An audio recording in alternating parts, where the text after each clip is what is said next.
Hi hello ನಮಸ್ಕಾರ Karnataka Nalamaharaja cooking ಚಾನೆಲ್ಗೆ ಎಲ್ಲರಿಗೂ ಸ್ವಾಗತ. ನೀವು ತುಂಬ ಜನ ಸ್ವೀಟ್ ರೆಸಿಪೀಸ್ನ ಮಾಡಿ ತೋರಿಸಿ ಅಂತ ಕಾಮೆಂಟ್ ಮಾಡಿ ಕೇಳಿದ್ರಿ. ಅದರಿಂದ ಇವತ್ತು ನಾವು ನಿಮಗೆ ಕ್ಯಾರೆಟ್ ಹಲ್ವಾ ರೆಸಿಪಿನ ತೊಗೊಂಡು ಬಂದಿದ್ದೀವಿ. ನನಗೆ ಸ್ವೀಟ್ ರೆಸಿಪೀಸ್ ಅಂದರೆ ಅಷ್ಟಕ್ಕಷ್ಟೇ, ತುಂಬ ಏನು ಇಷ್ಟ ಆಗಲ್ಲ. ಆದರೆ ನಂಗೆ ಗೊತ್ತು ತುಂಬ ಜನಕ್ಕೆ ಸ್ವೀಟ್ ರೆಸಿಪೀಸ್ ಅಂದರೆ ಪ್ರಾಣ, ಅದರಲ್ಲೂ ಕ್ಯಾರೆಟ್ ಹಲ್ವಾ ಅಂದರೆ ತುಂಬಾ ಇಷ್ಟ ಅಂತ.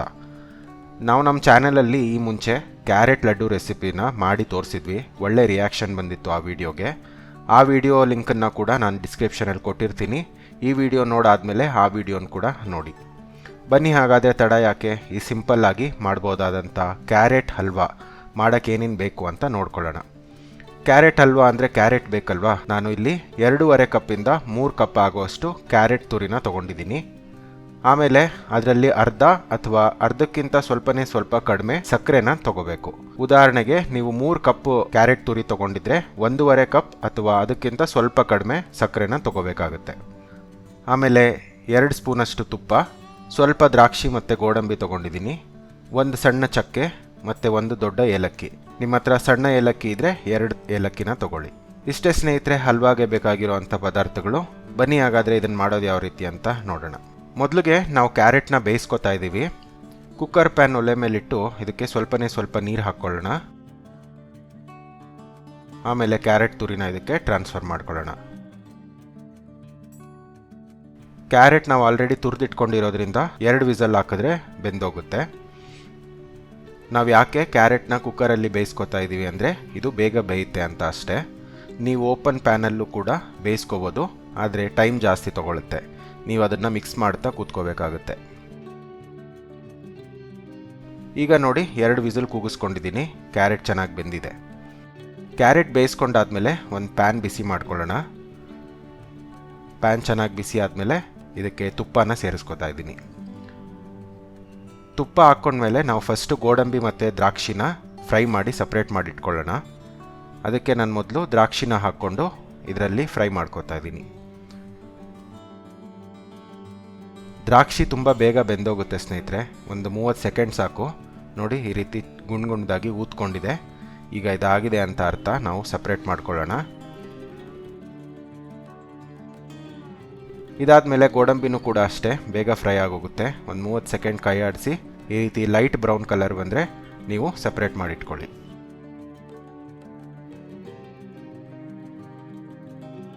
ದ್ರಾಕ್ಷಿ ಮತ್ತು ಗೋಡಂಬಿ ಬೇಯಿಸ್ಕೊಂಡ್ಮೇಲೆ ಮತ್ತೆ ಏನು ತುಪ್ಪ ಹಾಕೋ ನೆಸೆಸಿಟಿ ಇಲ್ಲ, ಆಲ್ರೆಡಿ ತುಪ್ಪ ಇದೆ.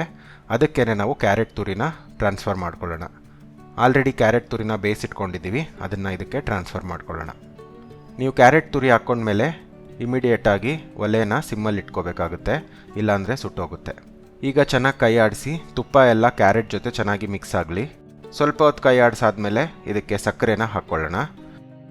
ನೋಡಿ ಇಲ್ಲಿ ನಾನು 1.5 ಕಪ್ಪಷ್ಟು ಸಕ್ಕರೆ ತೊಗೊಂಡಿದ್ದೆ, ಆದರೆ 1-2 ಸ್ಪೂನಷ್ಟು ಆಲ್ರೆಡಿ ಮಿಕ್ಸ್ ಇಟ್ಕೊಂಡಿದ್ದೀನಿ.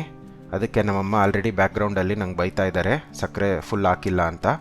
ನೀವು ಸಕ್ಕರೆ ನೋಡಿಕೊಂಡು ಎಷ್ಟು ಬೇಕೋ ಅಷ್ಟು, ನಿಮಗೆ ಸ್ವೀಟ್ ಜಾಸ್ತಿ ಇಷ್ಟ ಆಗೋದಾದರೆ ನೀವು ಸ್ವೀಟ್ ಜಾಸ್ತಿ ಹಾಕ್ಕೊಳ್ಳಿ, ಇಲ್ಲ ಸ್ವಲ್ಪ ಕಡಿಮೆ ಮಾಡ್ಕೊಳ್ಳಿ, ಏನು ಪ್ರಾಬ್ಲಮ್ ಇಲ್ಲ.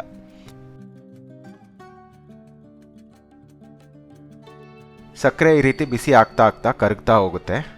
ಸಕ್ಕರೆ ಕರಗ್ದಂಗೆಲ್ಲ ಇದರಲ್ಲಿ ನೀರು ಬಿಟ್ಕೋತಾ ಹೋಗುತ್ತೆ. ನಾವು ಇದನ್ನು ಮಿಕ್ಸ್ ಮಾಡ್ತಾ ಇರಬೇಕು. ನೀರು ಚೆನ್ನಾಗಿ ಬಿಟ್ಕೊಂಡ್ಮೇಲೆ ಹಾಗೆ ಮಿಕ್ಸ್ ಮಾಡ್ತಾ ನೀರು ಕಡಿಮೆ ಆಗ್ತಾ ಹೋಗುತ್ತೆ, ಯಾಕಂದರೆ ಸಕ್ಕರೆ ಪಾಕ ಗಟ್ಟಿ ಆಗ್ತಾ ಹೋಗುತ್ತಲ್ವ ಅದಕ್ಕೆ. ನೋಡಿ 1-2-3 ನಿಮಿಷ ಚೆನ್ನಾಗಿ ಕೈ ಆಡಿಸಿದ್ಮೇಲೆ ಈ ರೀತಿ ಸ್ವಲ್ಪ ಗಟ್ಟಿ ಆಗಿದೆ. ಈ ಸ್ಟೇಜಿಗೆ ಬಂದಾಗ ನಾವು ತಗೊಂಡಿದ್ದಂಥ ಚಕ್ಕೆ ಮತ್ತು ಏಲಕ್ಕಿನ ಹಾಕ್ಕೋಬೋದು. ನಾನು ಚಕ್ಕೆ ಮತ್ತು ಏಲಕ್ಕಿನ ಕುಟ್ಟಿ ಪುಡಿ ಮಾಡಿ ಇಟ್ಕೊಂಡಿದ್ದೆ, ಅದನ್ನು ಹಾಕ್ಕೋತಾ ಇದ್ದೀನಿ. ಚಕ್ಕೆ ಮತ್ತು ಏಲಕ್ಕಿ ಏನಕ್ಕೆ ಹಾಕ್ತೀವಿ ಅಂದರೆ ಇದಕ್ಕೆ ಒಳ್ಳೆ ಫ್ಲೇವರ್ ಕೊಡುತ್ತೆ ಕ್ಯಾರೆಟ್ ಹಲ್ವಾಗೆ, ಮತ್ತು ಒಳ್ಳೆ ಘಮ ಬರುತ್ತೆ. ಇದು ಹಾಕಿದ್ಮೇಲೆ ಇನ್ನೊಂದು ಸ್ವಲ್ಪ ಹೊತ್ತು ಮಿಕ್ಸ್ ಮಾಡ್ಕೊಳ್ಳೋಣ. ಕೊನೆಗೆ ನಾವು ಫ್ರೈ ಮಾಡಿ ಇಟ್ಕೊಂಡಿದ್ದಂಥ ದ್ರಾಕ್ಷಿ ಮತ್ತು ಗೋಡಂಬಿನ ಸೇರಿಸ್ಕೊಳ್ಳೋಣ.